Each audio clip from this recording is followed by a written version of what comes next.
মোক সি দা এখন লৈ খেদি আহিছে।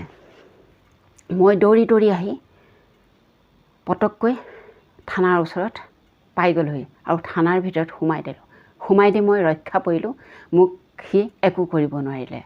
নমস্কাৰ, সকলোকে নৱবৰ্ষৰ শুভেচ্ছা জ্ঞাপন কৰিছোঁ। আগন্তুক দিনবোৰ সকলোৰে ভালে কুশলে যাওক তাৰে কামনা কৰিছোঁ। মোক সি দা এখন লৈ খেদি আহিছে। মই দৌৰি দৌৰি আহি পটককৈ থানাৰ ওচৰত পাই গ'লোহি আৰু থানাৰ ভিতৰত সোমাই দিলোঁ। সোমাই দি মই ৰক্ষা পৰিলোঁ। মোক সি একো কৰিব নোৱাৰিলে। এই কথাকেইটা মই কিয় বাৰু ক'বলৈ ল'লোঁ বা কিয় বাৰু ক'লোঁ গম পাইছেনে? কালি এটা বাতৰি চাইছিলোঁ। বাতৰিটোত এগৰাকী মহিলাই কৈছে সি মোক মৰাৰ চেষ্টা কৰিছে। মৌচুমী গগৈ কেছটো মানো যাওঁতেই আকৌ পুনৰ এটা তেনেকুৱা ধৰণৰ কেছ আহিছে আৰক্ষী থানালৈ। গতিকে চাওক, এখন তাল জানো অকলে বাজে? নিশ্চয় নাবাজে। দুইখন তাল হাতেৰে ধৰি এনেকৈ বজালেহে শব্দ দিব, নহ'লে নিশ্চয় শব্দ নিদিয়ে। এখন তাল কেতিয়াও নাবাজে। যিজন পুৰুষে সেই মহিলাগৰাকীক খেদি আহিছিলে সেই পুৰুষজনৰ আগৰে দুগৰাকী পত্নী আছেই আৰু এওঁ হৈছে ৩ নম্বৰগৰাকী। গতিকে এওঁ জানি ল'ব লাগিছিল যে সেই মানুহজন, যিজন মানুহে তেওঁক ভাল পোৱাৰ প্ৰস্তাৱ দিছিল, সেই মানুহজনৰ বিষয়ে একো নজনা নেমেলাকৈ হঠাতে তেওঁক ভাল পাই পেলোৱাটো জানো তেওঁ ভাল হৈছিল? তেওঁ বাৰু জ্ঞানে অকণমানো নক'লেনে সেই ল'ৰাজনৰ সম্পূৰ্ণ কথাখিনি জানি তেওঁক ভাল পাব লাগিছিল? আৰু ভাল পাব লাগিছিলনো বাৰু কিয়? তেওঁ ইতিমধ্যে বিবাহিত। গতিকে যিজনে তেওঁক প্ৰস্তাৱ দিছিল আৰু বাৰে বাৰে তেওঁ নাকচ কৰি গৈছিল, হয়তো নাকচ কৰা নাই, কিন্তু বাতৰিত কোৱা মতে তেওঁ বহুত দিনত ৰিলেশ্যনত আছিল। কিন্তু তেওঁ নেজানিছিল যে সেই মানুহজনে, যিজন মানুহক তেওঁ ভাল পাইছিল, সেই মানুহজনে আগতে দুগৰাকী বিয়া কৰা বুলি। কিন্তু সেই মানুহজন হ'ল বেংগলী সম্প্ৰদায়ৰ। তেওঁ গুৱাহাটীত ভাড়াঘৰত থাকে। তেওঁ গুৱাহাটীৰ স্থায়ী বাসিন্দাৰ নহয়। গতিকে বেলেগ এঠাইৰ পৰা অহা ভাড়া ৰুমত থকা মানুহ এজনক হঠাতে চিনাকি হৈ পটককৈ ভাল পাই পেলাই প্ৰেমত পৰে, য'ত ত'ত গৈ ঘূৰি ফুৰি থাকে, ৰাতি তেওঁৰ লগত কেতিয়াবা কটায়ো। গতিকে সেইখিনি কিয় কৰিব লাগে? আচলতে তেনেকুৱাখিনি যোনে কৰে সিয়েই আচলতে বিপদত পৰে, নহয় জানো বাৰু? স্থায়ী বাসিন্দা হ'লে এটা বেলেগ কথা আছিলে, তেওঁৰ বিষয়ে সম্পূৰ্ণকৈ জানিলেহেঁতেন। কিন্তু তেওঁ ওচৰে পাজৰে থকা মানুহখিনিও হয়তো সেই মানুহজনৰ বিষয়ে নাজানে। কিয় জানিব? এঘৰ ভাড়াঘৰত থকা মানুহৰ ঘৰলৈ মানুহ খুব কমটি যায় আৰু ভাড়াঘৰত থকা মানুহৰ লগত মানুহে বেছিকৈ সম্পৰ্ক নকৰে। গতিকে মালিকৰ ঘৰৰ মানুহ হয়তো তেওঁৰ বিষয়ে নাজানিব পাৰে, নহয় জানো বাৰু? আপোনালোকে ভাবকচোন, এজন অচিনাকি মানুহক হঠাতে লগ পায়, তেওঁৰ লগত চিনাকি হৈ মানে এটা এনেকুৱা ধৰণৰ ৰিলেশ্যনত আহি যোৱাটো জানো ভাল কথা?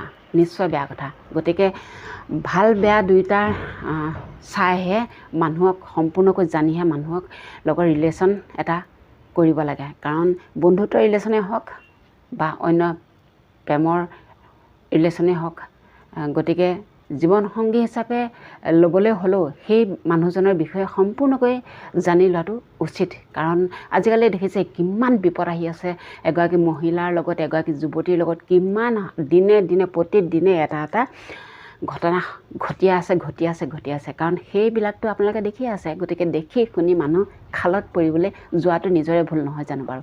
আচলতে মানুহে অকল পুৰুষকেই দোষে। মই কওঁ অকল পুৰুষক দোষী লাভ নাই।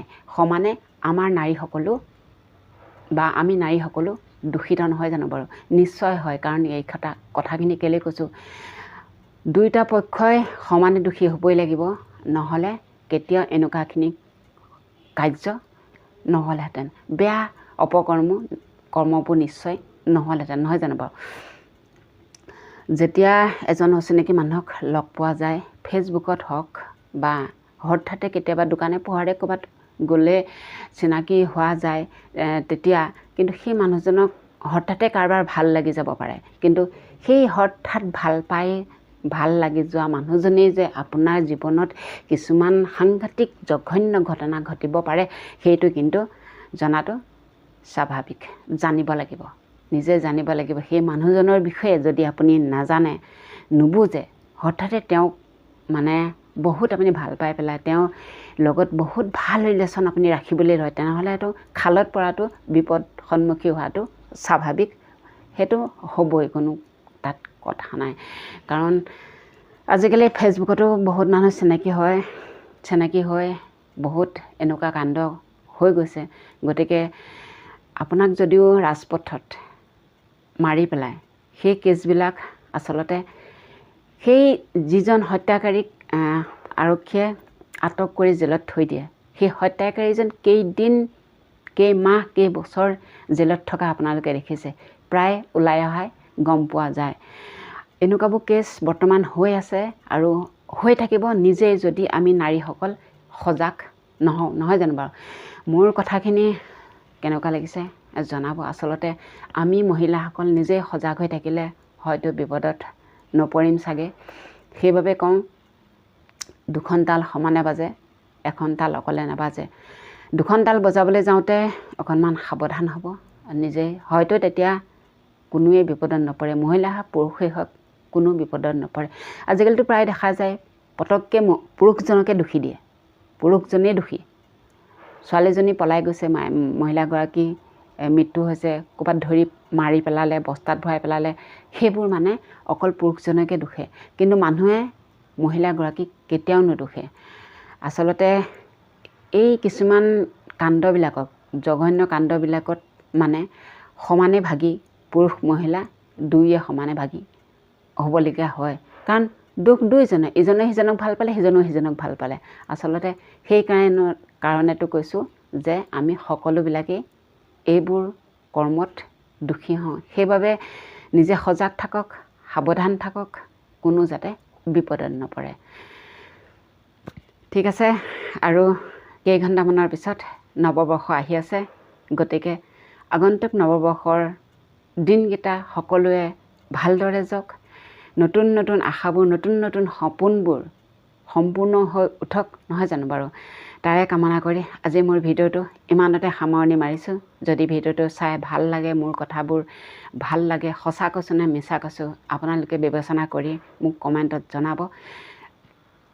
আজিলৈ আহিলোঁ, আৰু চেনেলটো ছাবস্ক্ৰাইব কৰি দিব বুলি আশা ৰাখিলোঁ। আজিলৈ আহিলোঁ, তেনেহ'লে বাই বাই।